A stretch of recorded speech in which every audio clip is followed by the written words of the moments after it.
she may be a consummate actress, but Anita Dobson can't disguise the excitement in her voice.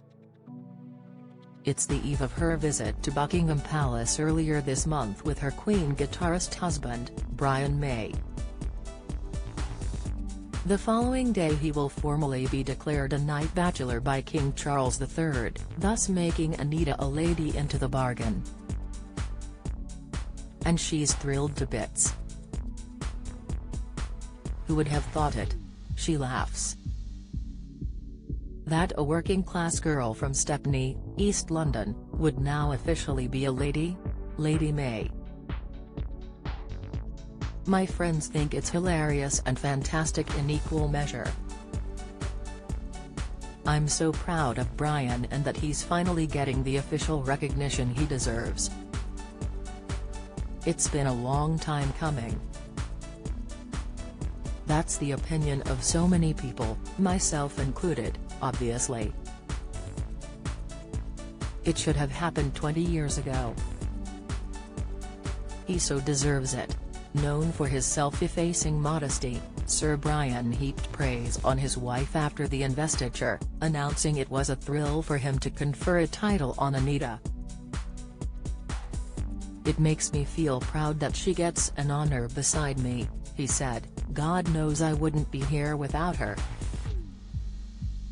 The evident mutual love and admiration between Brian and Anita is a testament to their 37-year-old relationship and marriage of 23 years. It's tough enough for any marriage to survive these days, but in the notoriously fickle industry that is showbiz, it's even more of an achievement. So, just what is their secret? "It seems like long marrieds like us are becoming more and more rare," replies Anita, now 73 years old. "Compromise has a lot to do with it. Generally speaking, people don't like compromising because it means you're not getting exactly what you want. But in a marriage, I don't think you can go all out for what you want if your partner isn't happy about it, and vice versa. You have to weigh up the odds. Either you want to be with that person or not.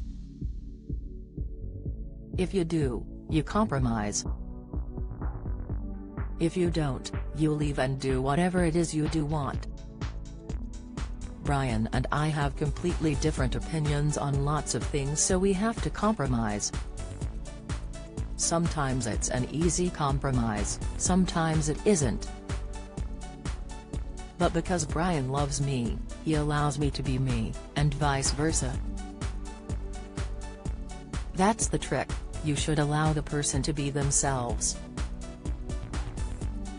Anita is a very happy stepmother to Brian's 3 grown-up children, Jimmy, Louisa, and Emily.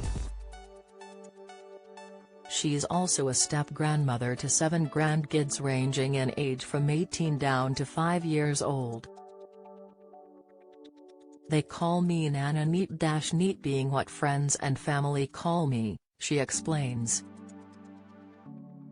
"They're lovely, as are their parents, Brian's son and 2 daughters. Brian and his first wife Chrissy did a great job of bringing them up, and this shows in the kind of people they are."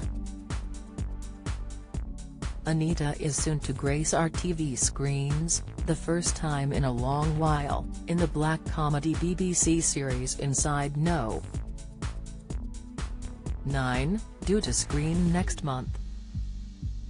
In an episode entitled Mother's Ruin, she plays a villain called Annie Blackwood, married to Harry, played by Phil Daniels, both of them former EastEnders. "What with Phil and I both being working-class Londoners by birth, we knew of people like Annie and Harry back in the day," Anita says.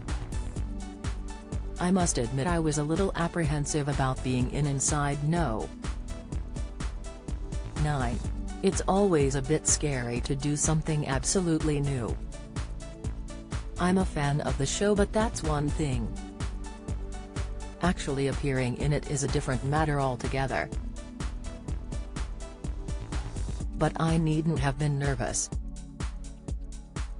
Steve Pemberton and Reece Shearsmith, who write and star in the show, are wonderful and I'm in awe as to how they come up with their ideas.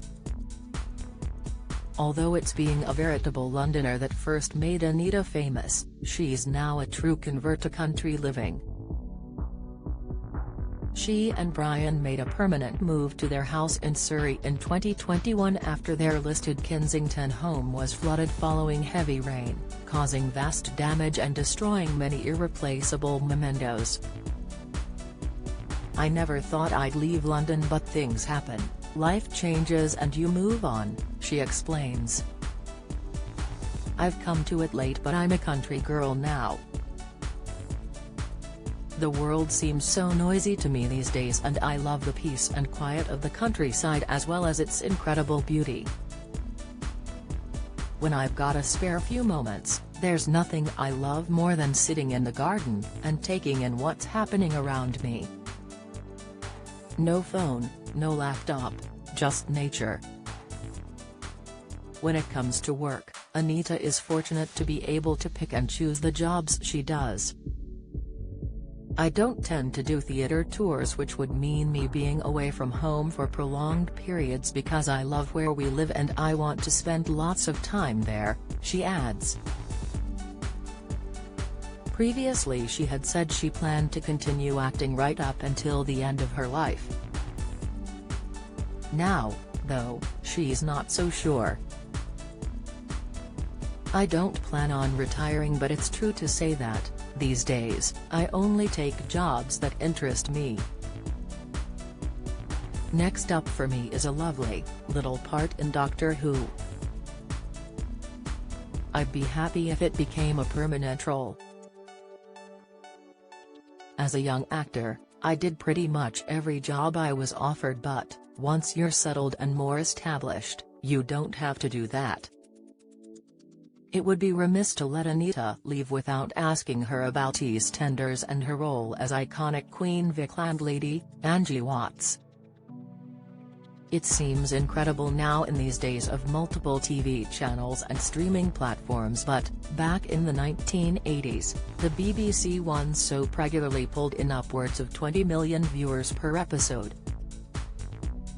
My life changed practically overnight," she recalls. "I'd been a jobbing actress for a long time. Then suddenly this gift of a role landed in my lap and everything changed. Immediately she became a household name. I couldn't go into pubs without being asked if I wanted to serve behind the bar. The lady who ran the corner shop near where I lived in the real East End told me the bloke who lived across the road from me had been given a camera by the press and instructed to take a picture every time I opened my front door." Looking back today as Lady Anita, she still can't believe her sudden celebrity status. "It was like a rocket had taken off and I just had to hold on and wait until it had landed." Inside Number 9 returns to BBC Two in April.